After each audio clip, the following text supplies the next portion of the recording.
Thanks for tuning in and welcome to the Post Route Show.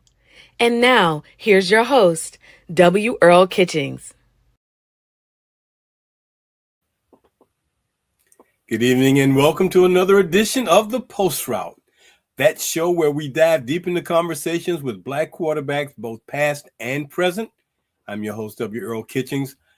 As always, this show is proudly brought to you by Quarter Five Back, the preeminent fraternity for Black quarterbacks and home of the prestigious BIP Memorial Trophy, the only national award that honors both the top Black quarterbacks from HBCUs and the top Black quarterback from high schools across the nation.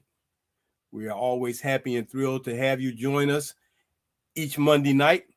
If you enjoy our content, hey, we want you to do a few things. First and foremost, check out our Instagram pages at quarter_5_back.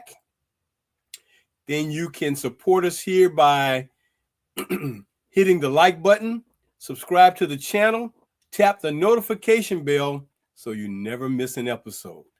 Join us live every Monday night at 7 p.m. Eastern Standard Time for more phenomenal conversations. My guest tonight is from that state where they say they do everything big. Everything in that state, they say they do it big. But before we get to my guest, let me just tell you where we are. We are winding down the 2025 year because we are preparing for this. The BIP Memorial Trophy is now in play as we are looking to see who will be the winners of the BIP Memorial Trophy at both the collegiate and the high school levels. We have now gotten down to our 10 finalists, and we want to go back over those finalists for both high school and HBCUs so you'll know and maybe be familiar with them as we prepare to start our process of reviewing, voting, and then selecting. So the Quarter Five Back and the BIP Memorial Trophy, that is what our annual award looks like. We get it all engraved up. And just so you need to know, that is not glass. I know some people have seen that and say, man, that's a pretty looking trophy. That is not glass. That is crystal. We want to make sure that our awardees have the finest possible award we can give them. So we're going to be giving that out in January. But now, let me go back and reflect on those individuals who are now on our finalist list. And I'm going to start with the HBCU guys, and then I'm going to give you the high school guys, and then I'm going to get to my guests. So here we go. Let me start with our collegiate guys from HBCUs. We're going to start at the first guy on the list, William Billy Atkins IV, a graduate student from South Carolina State out of the MEAC Conference. Once again, congratulations to Coach Chennis Berry and those Bulldogs for winning the Celebration Bowl and the Black National College Championship. Following Billy is the guy from Alabama State, had a great season up until a shoulder injury, put him on the sidelines for the remainder of this year, and that's Andrew Body. The next guy is Jameer Dismukes, a junior from Allen University out of the SIAC. Following Dismukes is a guy we are familiar with, one of our frat brothers, as we like to call him, Kelvin Durham, the senior out at Johnson C. Smith of the CIAA. He led them to the CIAA championship and the first round of Division II playoffs. Following him is Caleb Jackson out of the Mountain East Conference from West Virginia State. The junior led them to a great season, although they did not have the finish they wanted. They ended up 5-6 overall. Caleb Jackson, the junior from West Virginia State. Coming in next is R.J. Johnson III, another junior from Florida A&M out of the SWAC Conference. He was able to post 2,597 yards and 18 touchdowns. Another guy who we are really excited about, the young man who not only beat a foe, an opponent in the SIC one time, not two times, but Isaiah Knowles took the Albany State Rams against the Benedict Tigers 3 times in 2025. One regular season, one SIAC championship, and then they had to do it for a third time in the Division II playoffs, but each time Isaiah Knowles, the graduate student with 2,151 yards and 18 touchdowns, stood up to the test and delivered. Next, we've got Rasan Matthews, the redshirt freshman out of Virginia State in the CIAA. Outstanding season for him, being that this was his first year collegiate competition. They finished the season 6-4, almost got into the CIAA championship, but they missed out by losing to their arch rival, Virginia Union. Then coming in at the 9th position on our list, Miles Scott, the junior from Morehouse College out of the SIAC, another one of those SIAC quarterbacks, 2,559 yards, 18 touchdowns. And then finally, our other frat brother from Prairie View A&M, Cameron Peters, the senior. I know I got junior there, but the senior out of the SWAC. Man, what a ball game he put on, 412 yards in the Celebration Bowl and 4 touchdowns, coming up just 2 points short of being able to maybe claim that national championship. But those are our 10 guys that we have for the HBCUs. So that's Peters, Scott, Matthews, Knowles, Johnson, Jackson, Dismukes, Body, Durham, and Atkins. Those are our 10 guys who are the finalists for the 2025 BIP Memorial Trophy amongst the HBCU quarterbacks. Now, I'm going to briefly go through our list of guys that we've got on our list for the high school guys, and that's going to mirror what we just did almost. So let me go through them real quick. Number 1 on the list is Dramel Crothers from Owensboro Catholic out of Owensboro, Kentucky. Delani Dipple, the junior from Central East, state champs. Land Farmer, the junior from Shelby High. Lincoln Frazier, a freshman from Willis High in Willis, Texas, one of those Texas guys. Another guy from Texas is Keyshawn Henderson, the senior out at Legacy School over in Spring, Texas. Also on the list is Peyton Houston, the junior from Evangel Christian out of Shreveport. Another Texas guy from Alvarado, Texas, Cameron Jenkins, a junior. From Burbank, California, Deshaun Laporte, a junior. From California also is Michael Mitchell, the senior from Archbishop Reardon High School in San Francisco. And the phenom of 2025, the 8th grader, 5,350 yards, led the nation in passing amongst high school quarterbacks, 60 touchdowns on the year. Cole Moody, he's one of our finalists. So those are the guys that we have for our BIP Memorial Trophy finalists for high schools. Now, let me get back to my guest for tonight. This young man hails from Princeton, Texas, Princeton High School. We're going to let you look at a little bit of his videos that he put out this past year so you can get a feel for who he is and what he did out at Princeton High School in Princeton, Texas.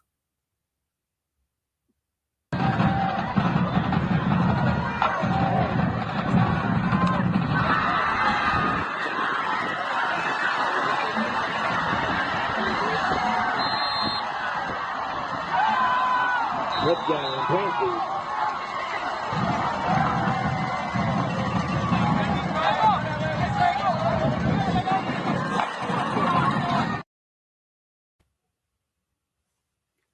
Let me bring on to the show our guest for this evening from Princeton High School in Princeton, Texas, Marcus Flowers. Marcus, welcome to the Post Route.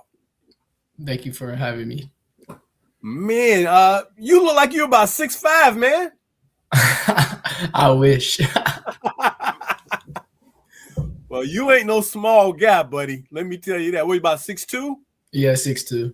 Okay. Well, you look bigger in your uniform than I was expecting, but man, what a great arm, great talent, man. How'd you enjoy this past season? I enjoyed it. We did it pretty good this year. 6-4. Barely missed playoffs. So that's the only thing I hate about it. We missed playoffs.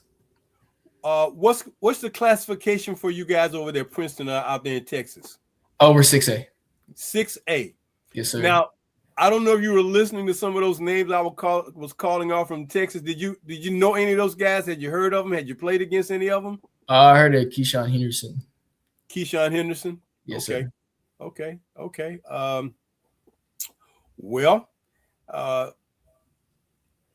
You didn't get a chance to play against him, though. No, sir. So now Princeton High School is in what part of Texas? It's North Texas, next to Dallas. Next to Dallas? Okay. Yes. And you say you're 6A.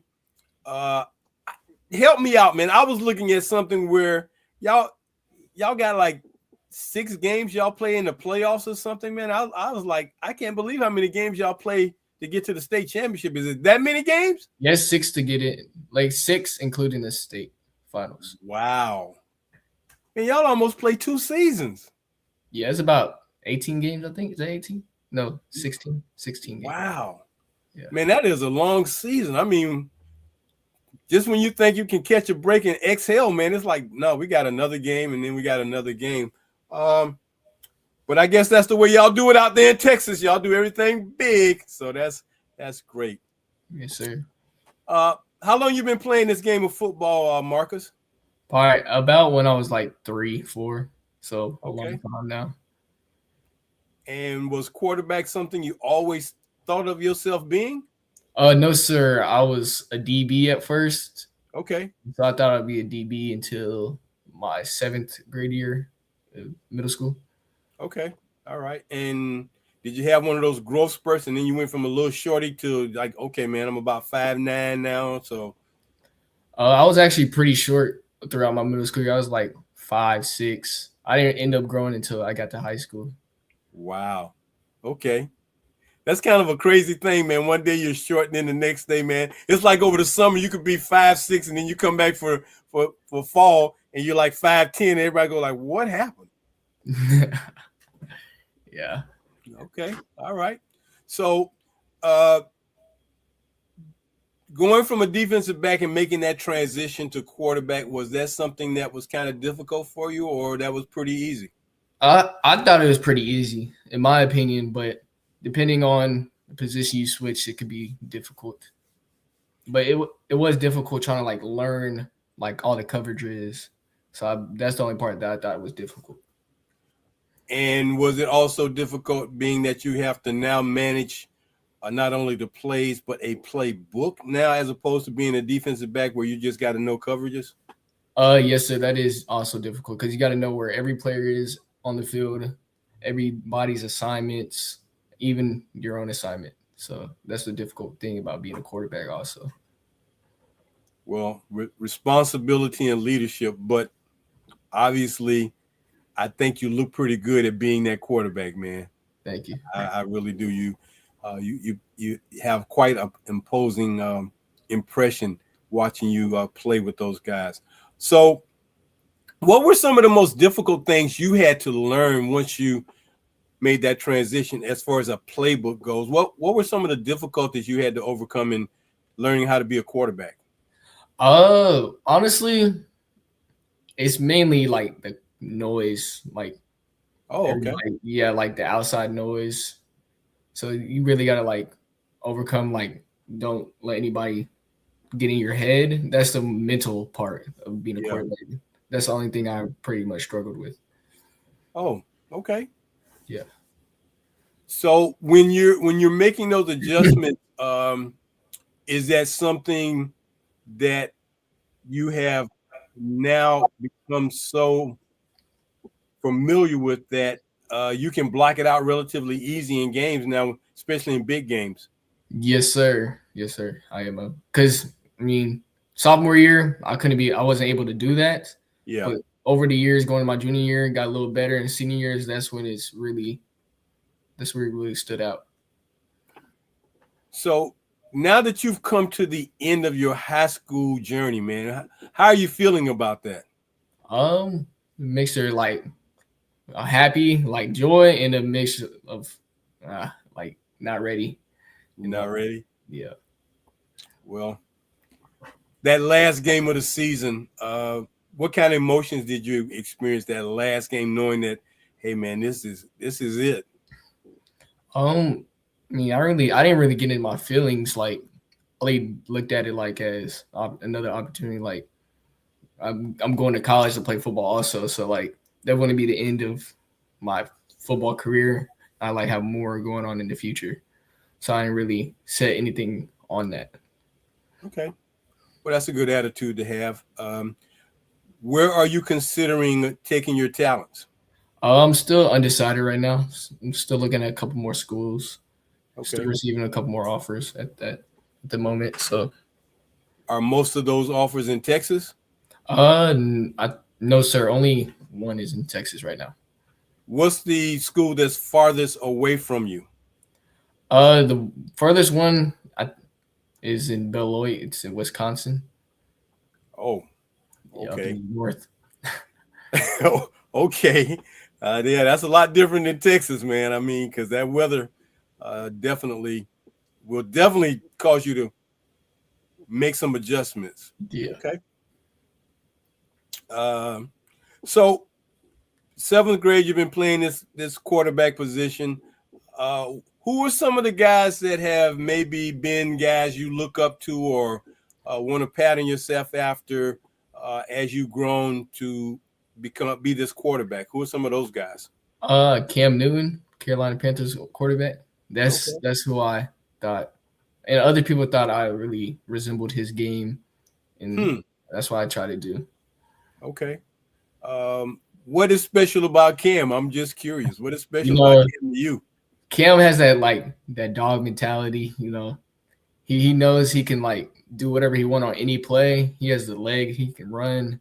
He can launch the ball. He has the arm strength. Okay. Speed-wise, would you say that your speed is pretty good where you can get yourselves out of trouble and make guys miss? Yes, sir. I believe my speed is a little good. I need to work on it still. So it's probably going to do an off season. Now, when I was growing up, man, guys who played football in the springtime, their sport of choice was track. Mm-hmm. You go run track, you get a little bigger, a little stronger, a little faster. Is that something that has been a part of your going to high school lately, that, from football you may pick up track, or has baseball been another sport you've been working on? Oh, so it's where I like play after football. I go to basketball, so I play basketball. Okay, and you play 3 or 4? I play actually all around. I play the 1 through 5 position. Okay. Yeah. I like that. Okay. What's the most difficult position for you in basketball to play now? Oh, it's most definitely the 5 because everybody's like 7 feet now in basketball. That's hard to guard. I got you.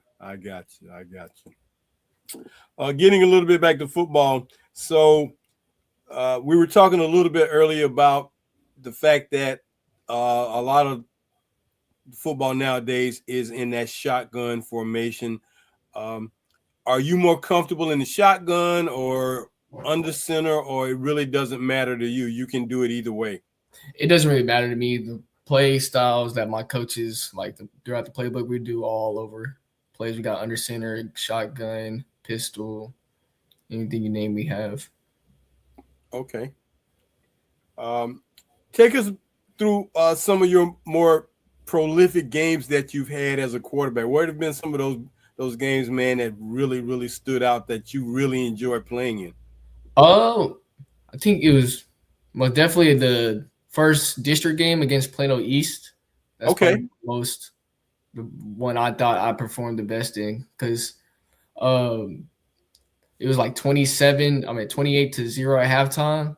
We came out at halftime. We ended up letting them come back and had to go overtime and ended up winning in overtime, 55-57. Oh my goodness! And how many touchdowns did you throw in that game? I'm not pretty much sure. I think I threw like 4. That's 4? probably around 4. So being down by that many points at the halftime, aside from the coach, did you give a pep talk? I'm not really like a halftime prep talk guy. I'm really like more towards the beginning of the game. Like when I get in the locker room at halftime, I'm like quiet, try to focus on what I could need to work on, all of that. Well, and the reason I ask because, I mean, as the quarterback, everybody's looking up to you. Yeah. Everybody is, I won't say 100% relying on you, but as you go, so the team goes. Yeah. And sometimes you as that leader, you as that quarterback, man, you got to get a little fiery and get those guys motivated too. That's why I asked the question because, hey, man, if you're motivated, they're going to get motivated. Yes, sir. So I'm just asking because have been in a lot of locker rooms, have seen some things, man, have seen guys down. And, my high school was just in a game like that where they needed somebody to step it up and talk to the guys. And the strong safety was the guy that kind of went through that pep talk, man, and got everybody fired up. So I was just curious because, hey, we're looking at you. So lead us to victory. Okay. Is there another game that that you can recall that was really a great game for you? I'll say our homecoming game against Plano Senior. Okay. Yeah. We ended up losing that game, but overall it was a pretty good game. Had, I think, a couple passing touchdowns, I think 1 rushing touchdown. And then the only reason why we lost, handed the ball off on a 4th and inch. And I guess he didn't get across, so the game ended. So looking back at that, would you have kept the ball and try to get it yourself? Looking back at the film, even the coach is saying, like, if I would have kept it, I would have scored. Yeah. Okay. All right. Well, I'm not going to get into all of that. It's like it is what it is. Yeah. The play didn't happen. But, of course, games like that, plays like that, you learn a lot. You learn a lot. So it's like, okay, the next time I'm going to just keep it and do it myself. Yeah. Okay. So as you are progressing through being this leader on the field, what are some of the plays you love to call? You just, man, when the coach calls this play, man, you just light up, or you really have a lot of confidence in running certain plays. What are some of those plays? I like the deep balls. I'm letting one go. I'm gonna let one go. Okay. All right. Distance wise, what's the longest you can throw one of those deep balls? I haven't really measured how far I throw, but like thinking the scrimmage or one of our second scrimmages, I threw like 60 yards. 60 yards, eh? Was that just from a straight drop back, or was that on a rollout and you were throwing it, or? Oh, that was just a straight drop back. Straight drop back. Okay. When you're in situations where you got to make quick decisions, pass protection is broken down, or you need to go through your progressions, what are some of the things you think about as you're playing the game that are important to make sure the outcomes are good? First, you got to look at like the safeties and DBs, seeing 2 high, 3 high, 4 high, their man, zone, and then you check down into the defensive lineman. That shows you if like they're going to blitz or they're going to stunts and do stunts on you. And then linebackers, you can get a little what do you call it? Not a play action. I had it in my head. A little motion going on, a little motion action going on. Also move the linebackers and the DBs. It shows what if they're in zone or man. And then from there you can just tell. You can probably predetermine where you're gonna do with the ball. Okay. So as you are doing that, I want to kind of do a comparison. So with that being said, when you're watching football on TV, what are some of the things you are really zoned in on, really focused in on when you're watching some of these guys play these games on TV? What are you really keyed in on? You know how like before the quarterbacks like come up, like it shows like the quarterback coming up to the center and it shows like their face. Yeah. You can tell like through their like if they're wearing a face mask or a visor. I mean, Yeah. you can tell like you can look at their eyes like reading the backs, and that tells them if to do audibles or to stay in the play that the coach originally gave them. Okay. And when you're reading coverages, I know you're looking at the safeties first and foremost to determine that. Mm-hmm. When you see a defense that's not quite playing you guys straight up and is making an opportunity for you to maybe audible to a better play for you guys, what are some of the things that you and your receivers kind of do? Y'all have like some quiet, silent signals, or is that something that you guys can just look at each other and kind of see the same thing? Yes, sir. So our coach tells us like if you see something that like he doesn't see, you can look at each other and give us a sign because he's perfectly fine with it because we've been in the system for so long. So we were able to make our own audibles and able to change the play up if we need it. Yeah.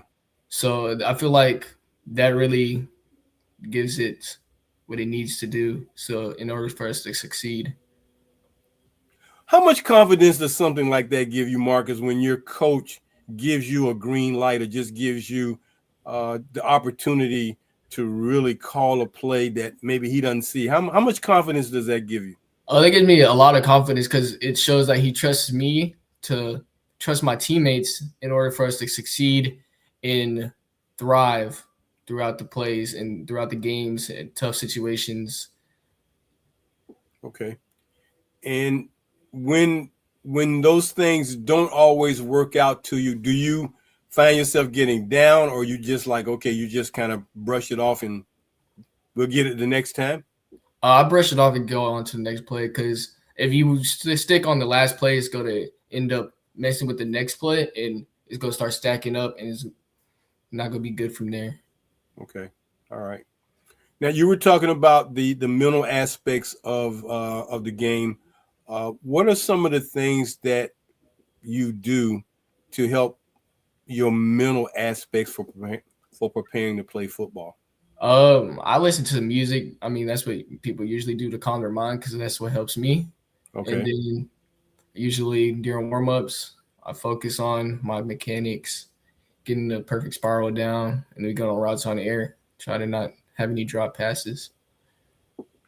All right. Well, since you said music, man, you're going to have to give me a couple of 3 of the tunes you're listening to. And I'm apologize now if I don't recognize them. But what are some of the songs you're listening to? What kind of music?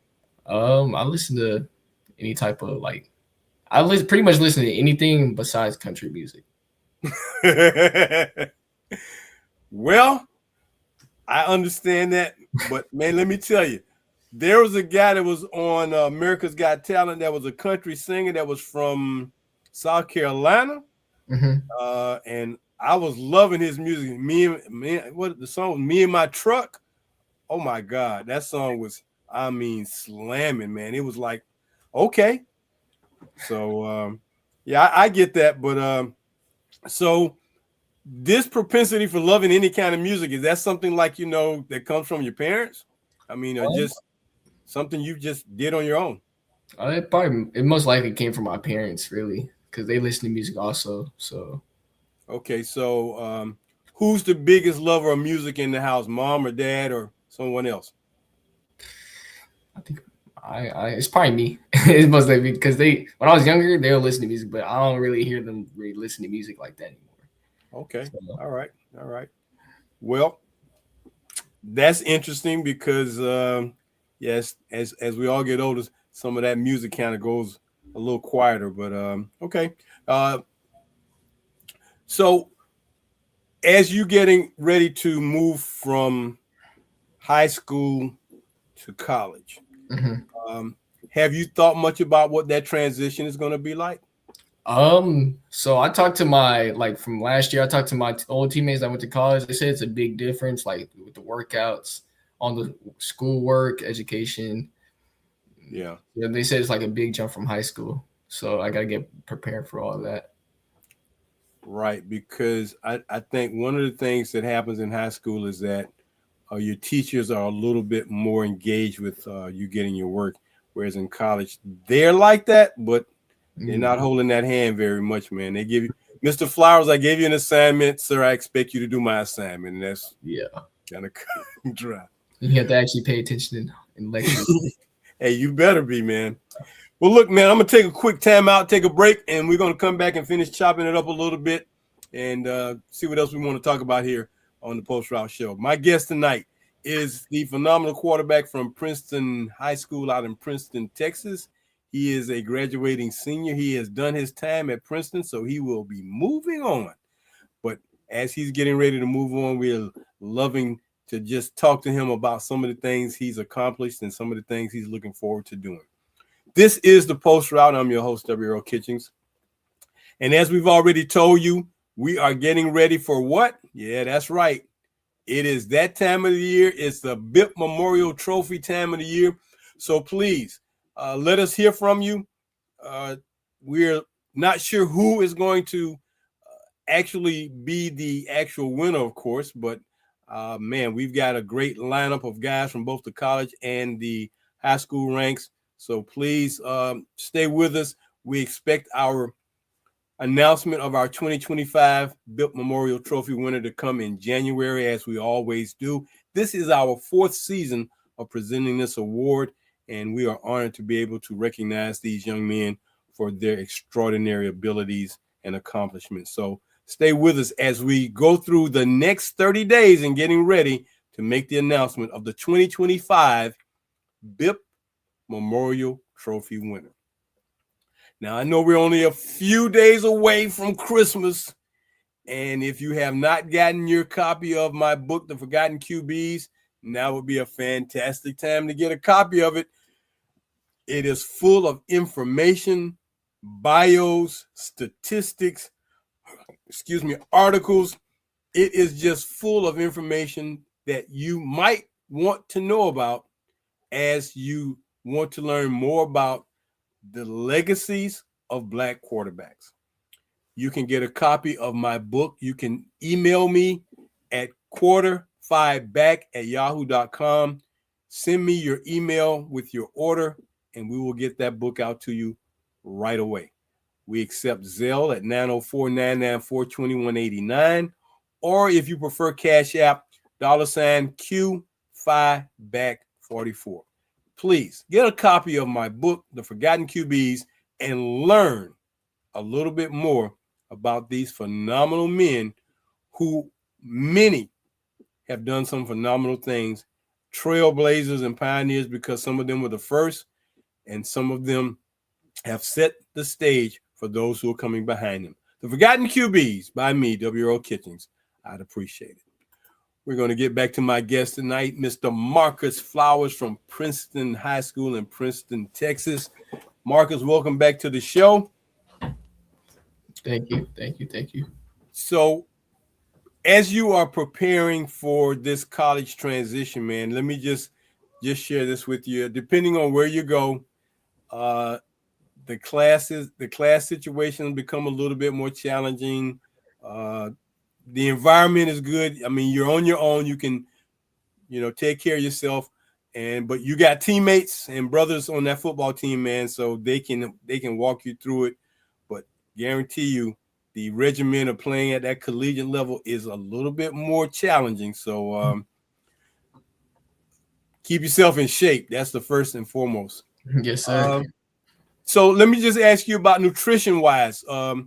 What are some of the things you like to eat that keep you, kind of, in that mode of being well-conditioned from what you eat to maybe what you just love to enjoy around the house? What are some of the foods you like to enjoy?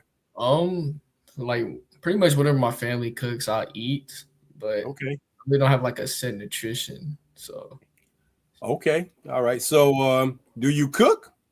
No, I can't cook. Okay, well, thank goodness you're going to be in a situation where you can go to the cafeteria Yeah. that college, man. Golly. Well, hey, cooking comes along the way, man. Cooking comes along the way. Okay. Well, that's all well and good. Have you thought about what you might want to major in when you get to college? Yes, sir. I played a major in business management and then minor in sports. Okay. All right. Any particular thing in business you're interested in? I mean, some guys want to have their own business. Some guys want to go into finance. Anything in particular?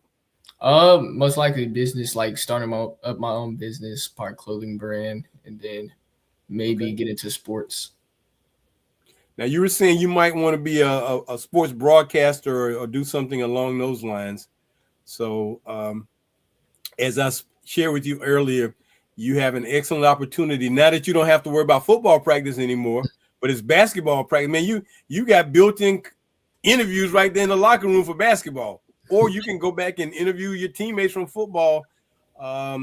Take your phone, just interview guys, man, just to kind of get a feel for that. See what happens. See what happens. That's a great opportunity. I mean, if you're ever thinking about doing it, and of course, when you get to school, have some fun with it too. I mean, I did. I was a journalism minor was my minor. I was into graphic arts was my major, but man, I wish I had gone into journalism because man, if I had known ESPN was going to come on the forefront like it did, I might have gone that route. But who knew? Who knew? So as now that this football season is over, how deep are you guys into basketball? You say you play basketball. How many games have you guys played already? We played, I believe, four games. Yes, sir. So is basketball as big of a deal in Texas as it is football? I don't think so. I feel like football is more important. I feel like than basketball. Like basketball is up there, but not as important as football. Yeah, you guys are like Florida, man. I mean, football is the king. Basketball, yeah, we play basketball, but man, that football, it's nothing like Friday Night Lights, man. Nothing like it. What kind of gets you going, man, on a Friday night, man? It's a big game. What kind of gets you going? I mean, are you hyped up from that Monday going into that Friday, or maybe that Friday morning, man, you get really hyped up? What gets you going? Pretty much like seeing like the film, watching film, seeing what I could do, and then all the like social media posts I've seen about the teams and stuff gets me hyped and gets me ready for the game. You guys have pep rallies before your games? Only during really home games. I think it's only during home games. So yeah. Oh, y'all only have a pep rally during your home games? Yes, sir.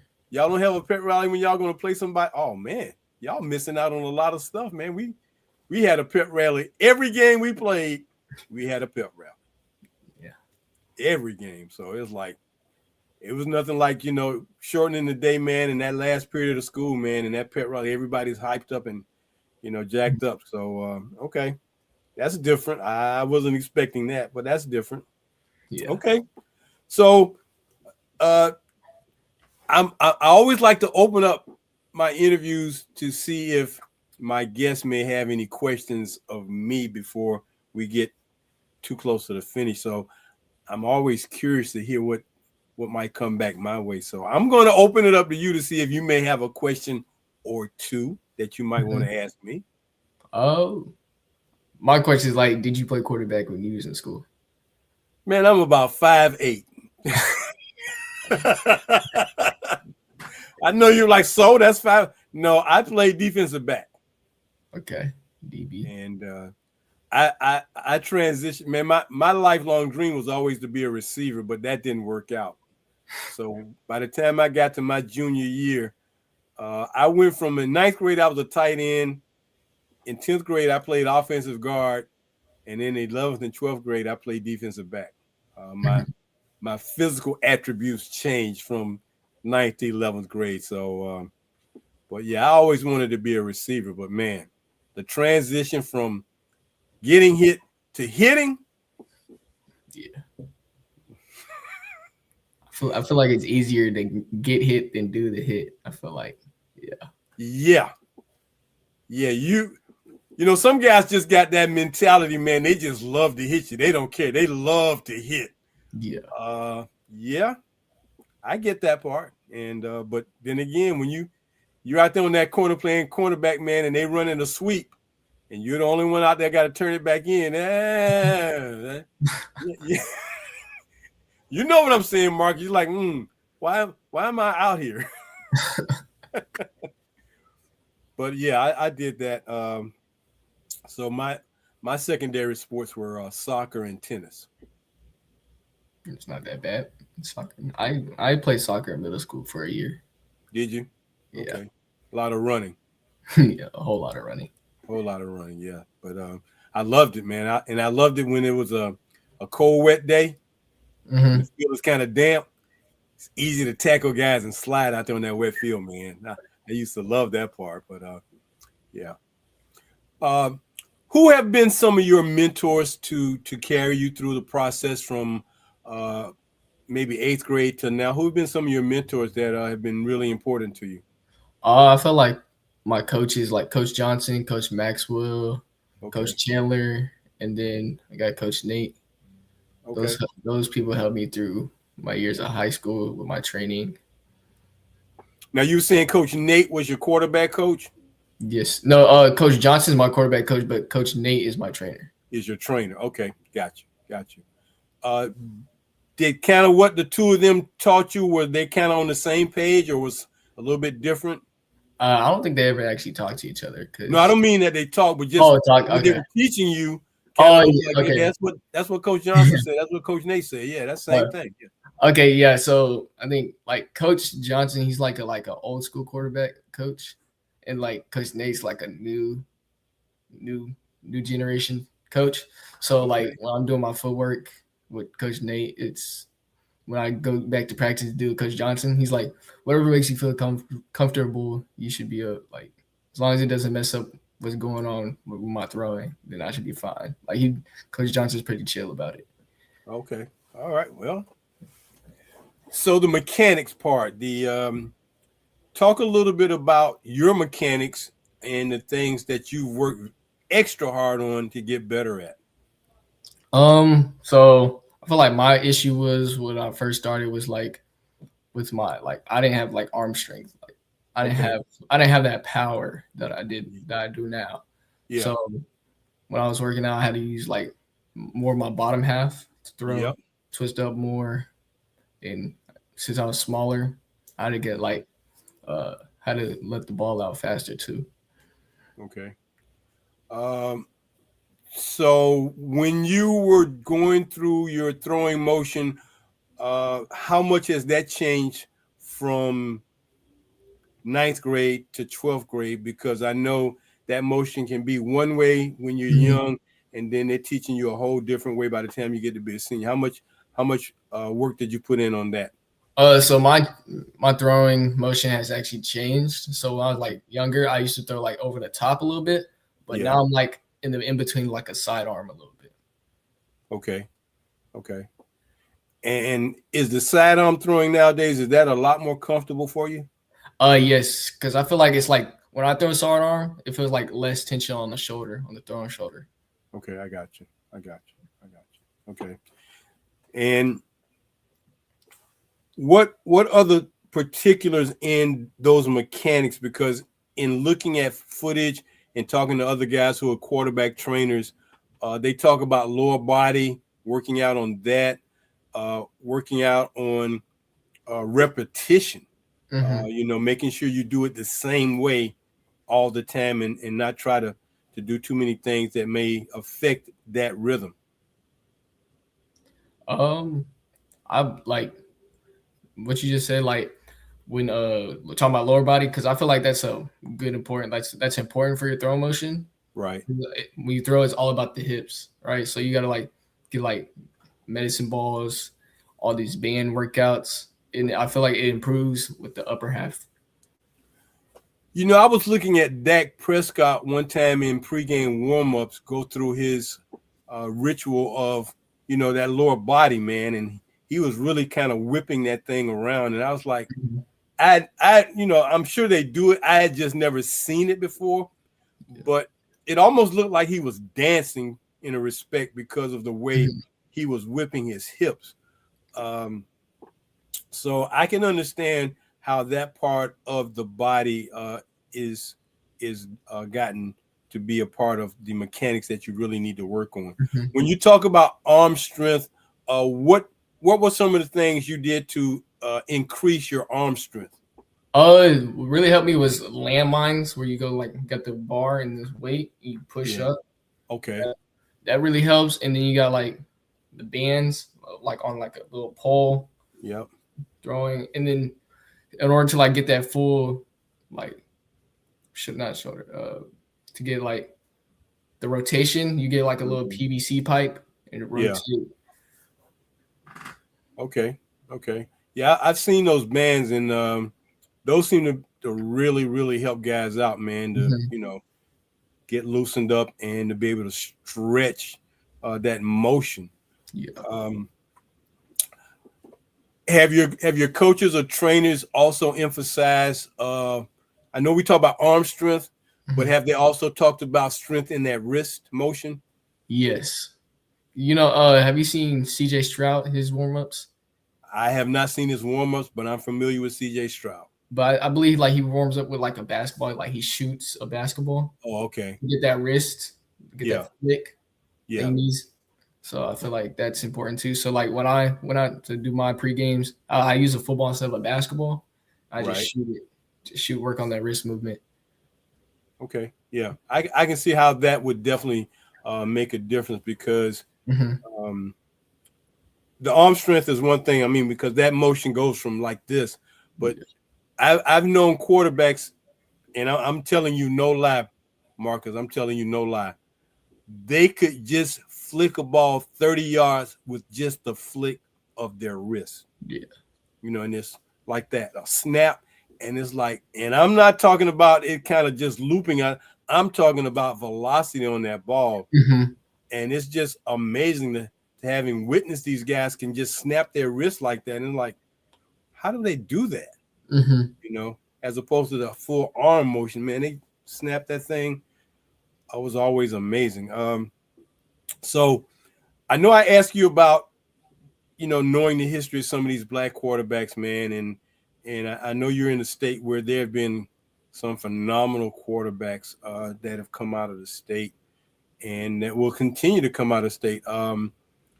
If I was to ask you who would be the most known black quarterback that you're familiar with that came out of Texas, who would you say? I'd say Kyler Murray. Okay. Yeah. All right. Very good. I'm glad you said Kyler Murray. Are you familiar with Kelvin Murray? No, sir. Is that his dad? That's his dad. Yeah. Okay. And his dad played quarterback at Texas A&M too. Before Kyler went to Oklahoma. Yeah. What about Vince Young? You heard of him? Yes, sir. Texas quarterback. Yes, sir. Yes, sir. Yes, sir. Now, when I saw you in that all-white, man, you reminded me of Vince Young. I'm being honest. I was like, man, that kind of looks like Vince Young. That guy was a stud. He was truly a stud, man. So yeah, Vince Young, Kyler Murray, Kevin Murray, and there are many, many others that have come. There were quite a few that came out of Texas back in the day, back in the 70s and 80s, man, that were just some phenomenal guys. But, there's so many schools in Texas. It's just so hard to keep up with these guys, man. So I just thought I would kind of put that out there to see if you had done or were familiar with any of these guys history-wise. Well, I am definitely happy that we were able to get this time in, man, and able to get is your mom around? Because, I want to thank her for being a part of this process, man, because without her, this probably would have been a little bit more engaging for me, man, but she was on top of things. Yeah, it was. No, she's not around right now. But okay. He's the one that makes it happen. Yeah. She seems like she's intense. Is she your biggest fan, or is your dad your biggest fan? She's most definitely my biggest fan. Oh, do you hear her at the games? No, because there's so much people saw early. Oh, Here. okay. Yeah. All right. Well, some moms, man, you can hear them no matter what. It's like, I hear you, mom, but you gotta tone that down. Hmm. Yeah. Okay. So as you get ready to finish up your senior year in high school, basketball wise, have you guys ever won the state in basketball or football? No, sir. Okay. All right. Championships. I saw where you earned all district this past year. Yes, sir. First team all district. Man, that's a big honor. Yes, sir. That's a huge honor. First team all district.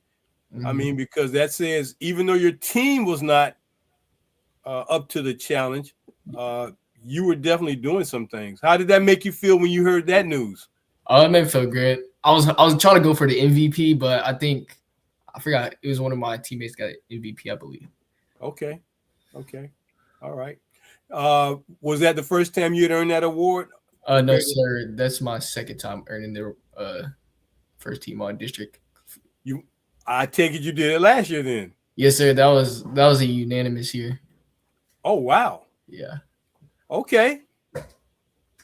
Well, man, I can't wait to see what college you're going to end up at now, Marcus. I'm really excited to know where's this guy going to end up? Because, man, it's just amazing. So, and when we found out about DJ Lagway a couple of years ago, man, there was a guy that was from Kentucky that was on my radar.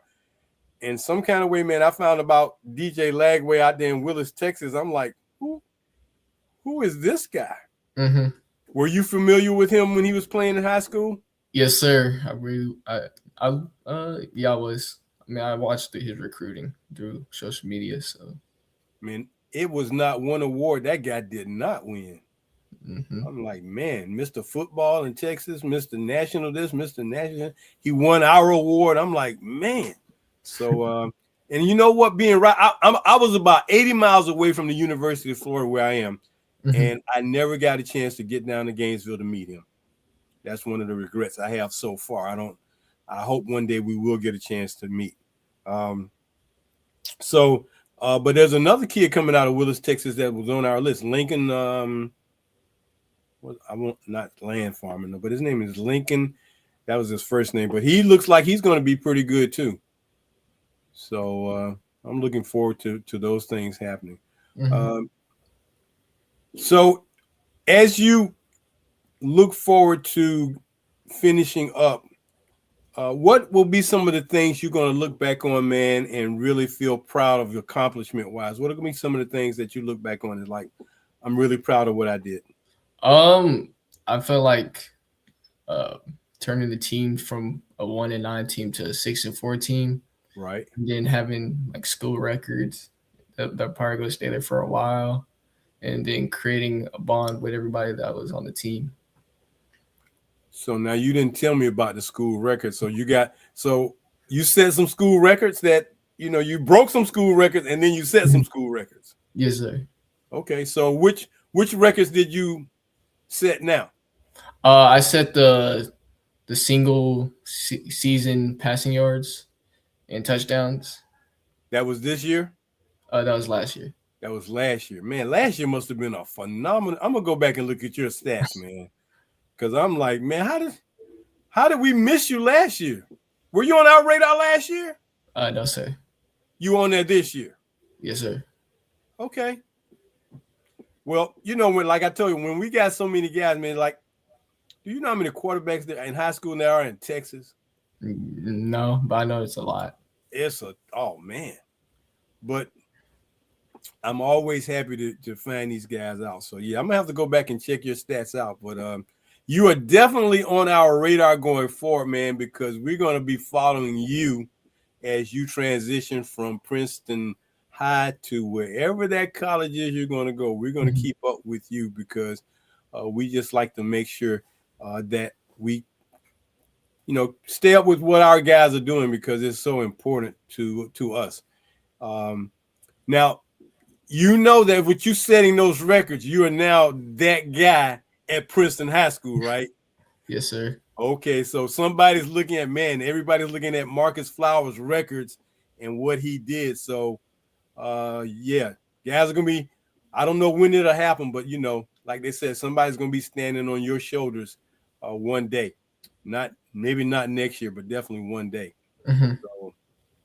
So, congratulations on all your accomplishments, man, and congratulations on having a fine season. You have just been a phenomenal guy. I wish we had a chance to talk last year, but man, I tell you, there are just so many guys. I surprise myself sometimes with how many guys we have. So so tonight, Marcus, as we like to do, and we like to always say, because you have been a guest here on the Post Route, you are now what we call a member of our fraternity called Quarterfied Back. And you are now a lifetime member of a brotherhood of Black quarterbacks that will be forever and always something that you can always look back on and know that you're a part of something phenomenal, man. And we don't have many guys who have made this trek yet, but you're about to be like number 71 or 72. That tells you how many guys we're getting in. But we would like to congratulate you for joining the brotherhood and being our newest member. Yes, sir. We will be getting you your certificate, your lifetime membership certificate and letter. And I will need to get your mailing address so I can send you your gift packet. You'll get a lapel pin like this and a couple other items so that as you go forward, you know that you're a part of something special called Q5B, Quarterfied Back. And we're honored to have you, man. Welcome to the brotherhood. Yes, sir. Thank you for having me. Yes, Thank sir. you. We're proud of you, and continue to stay healthy. Have a great basketball season, man. And if there's anything we can ever do for you and your family, please don't think that there's anything we won't entertain. And stay in touch with us, because we need to hear from you, man. Don't feel like you're bothering us if you reach out to us, because we definitely want to hear back from you. Yes, sir. I will. Thank you. All right, man. Congratulations. Do you want to just hang out for a minute so I can get that address after the show is off air, and then I can get it and get that package out to you ASAP? Yes, sir. I got you. All right. Appreciate you. My guest tonight has been the phenomenal, record-setting, the first team all-district phenom from Princeton High School out there in Princeton, Texas, Mr. Marcus Flowers. We're so glad to have him to be our newest member of Quarterfied Back, man, and we're just excited to welcome another brother into the brotherhood. So we're looking forward to having him do some things. Going to definitely be following him as he continues to go forward in his collegiate career. Well, that's going to do it for me tonight here on the Post Route. We're definitely glad everybody has had an opportunity to join us. So as we salute our newest member and welcome him, we want to thank all those who are sending out our messages in our chat room. And we want to say, hey, just because it's Christmas don't mean we're going to miss a beat. We'll be back next Monday night with another show. But until then, as we always say, go deep and go for the bomb. Hey, everybody, Merry Christmas, and we'll see you next Monday night. Take care. Bye-bye.